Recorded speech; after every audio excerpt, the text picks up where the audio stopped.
What's up guys, it's Olympio, coming at you with a deck profile of my Constellars. Now, I brought this to my locals yesterday and went X2. Not that great, but it was the first build that I had done and I know exactly what I will be changing. So that's the whole point really of testing. I'm going to be doing a lot of testing tomorrow since it's bank holiday. I'm going to be going to a pub with a couple of mates and we're going to do a lot of testing because it's Nationals in 2 weeks. Got the sneak peek next week and then Nationals in Birmingham. Yeah, so that's going to be quite big. So we're going to do a lot of testing and I'm going to be testing Constellars and the other Swarms and possibly a couple of others as well. But yeah, so this is the build that I used yesterday and I'm going to be changing it today. But I'm showing you the build that I have now. So yeah, without further ado, might as well get into it. So we've got, to start it off, we've got 3 Pollux. Basically cast the extra normal summon for, well, the turn, can't be Veiled, blah blah blah. 3 Chaos, Chaos is amazing. Basically you can level modulate. 2 monsters per turn, you can increase the level or decrease the level. So yeah, completely which way it's up to you, you want to go. I hate fucking Hidden Arsenal, how much it bends, it's so ridiculous this set. It used to be the supers and now it's the secrets that just bend so much. Got 2 Argiri, basically kind of Pollux but you can special summon, so but this can be negated. Only playing 2 because I don't like 3. 3 was just a little bit annoying when I was originally testing. 2 Sheridan. Sheridan is not sitting with me nicely currently. He's great, basically Stratos, you can search out any of them, but he's just weak. He's just so weak. That 700 attack is terrible. The one line defense is brilliant, but it doesn't work. It has to be normal summoned. This is the problem that I have with this card. This deck plays a lot of back row, but on the off chance that you don't open back row and you have Sheridan, you summon it and you're like, okay, get my search off. That's all good. I can set up for next turn, but I'm about to be punched in the face very hard from whatever the opponent's going to summon, and it's just not good. I just don't like it. I was thinking of putting. I don't play Leonidas. I was thinking of maybe putting that in, but I just don't like it. And then we have the one Sayat. I do like this card. I did test it at 2. Didn't like it at 2. Only ran it at 1 because it can clog. I've noticed it really can clog. If you don't know what it does, it's basically Cyber Dragon and it copies a level on the field or graveyard of a Constellar monster. So it's really good. You can kind of bump it up to level 6 if you've got Chaos. Bump Chaos up and then get this and usual stuff, so shenanigans. Then we have 2 Brotherhood of Five Fist Bear. Goes really well with the deck since Chaos is a Beast Warrior. Bear's just amazing, don't really need to say much about it. It's just an amazing card. And then for the last monster we have a 1 Honest. Honest is honest. All the monsters are lights apart from the bears. Going on to spells, we have 3 Tenki. As I said, I'm playing 2 bears and 3 Chaos. So that's 5 targets for Tenki, so it's a nice amount of targets. Tenki is just too good. Yesterday it's just amazing.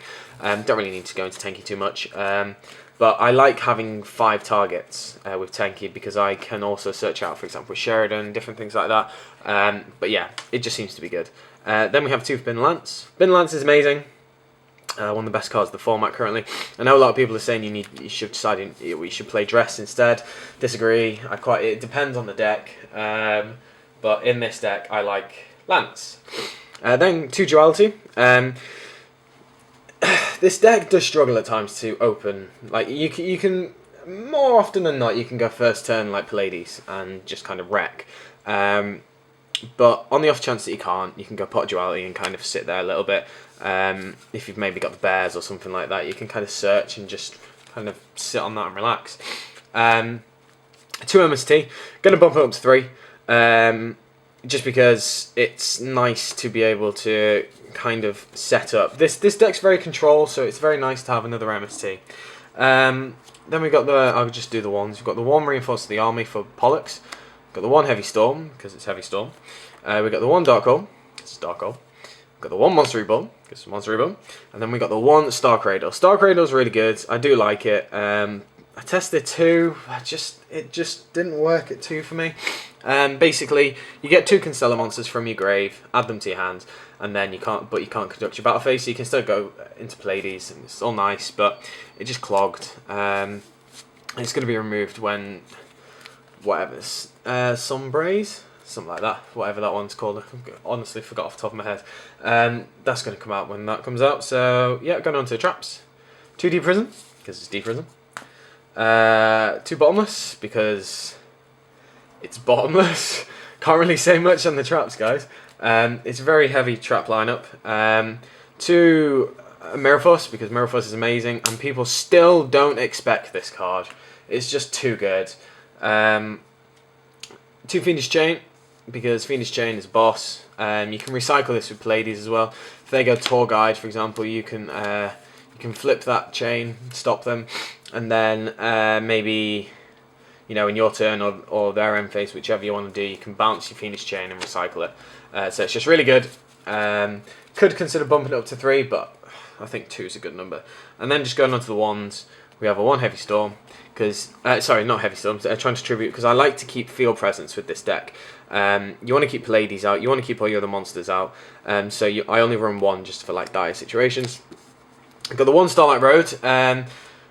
This worked, I think Starlight Road worked 4 times yesterday, because people, 1, didn't expect it, and yeah, it didn't get stopped once. A lot of people say this card's terrible. I disagree. It's definitely a double-edged sword, because they can warning it and stop it, but at the same time, like, warning's down to 1, and if someone really wants to waste the warning on that, then fair enough. Then the Solemn Brigade, basically. So we got 2, 1 warning and 1 judgment. So they're kind of like my back row protective cards. I can't speak, apologies. So yes, that's kind of it for the main deck.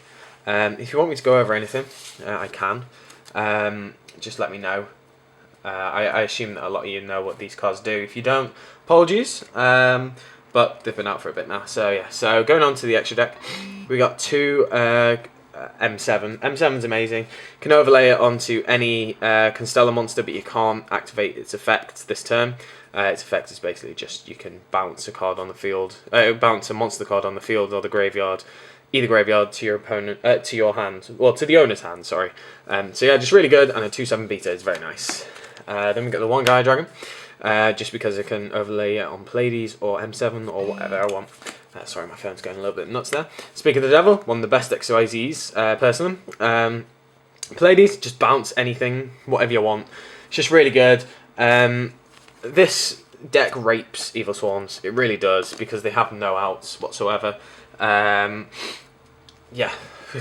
Coming from the guy who loves Evil Sworn, you just really can't get around it. Then the level 5s, we've got Tyrus and Volcasaurus. This card's just too good. Why this is legal, I do not know. I know a lot of people aren't playing it. I don't know why. Too good, because it's just unfair. You can go summon number 69, effect, pop, overlay. Good, right? I've just dealt. I basically Ring of Destruction you, and now I have a 2/6 beta with piercing. So yeah, seems completely fair. Then going on to level 4s, we've got Paladinimo, we have Emerald, we have Maestroke, we also have Beehive. I like to call him Beehive. Good card, good card.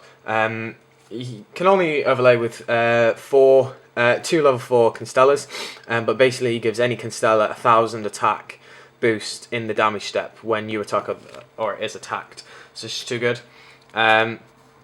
Brotherhood, the 5-fist Tide King, because I have 5 Beast Warriors in the deck, so it's always nice to have that search and the effect negation. Blackhorn, Abyss Dweller, so they're the level 4s. I used all of them at one point yesterday, so it's just good. I'm just trying out how Tide King is. I do only have 5 targets, as I said, but they are easily to search and I can protect them. So that's kind of the level 4s. And then the 15th card in the extra deck is Stardust, just because of Starlight Road. Just very nice to summon this and give them a bit of a headache with a 2/5 beta that can negate anything. Obviously it can only negate it once, but it is a negate nonetheless. So yeah, so I hope you enjoyed that, guys. Really like Constellars, not as much as Evil Swans, but they are a fun deck that catch a lot of people off guard. And the XYZs, that like the toolbox they have, it's just nuts. And when Omega comes out, which is basically Omega's a level 4 lance on legs, basically for all Constellar monsters, it's just too good. It's I'm really looking forward to that. The deck's only going to get more consistent, in my opinion. I know what I'm going to change. I'm probably going to put in some Veilers, bump up the third MST, and yeah, you'll have to check out my next channel for that. But cheers, guys. Like, subscribe, comment. Let me know what you think, and see you later.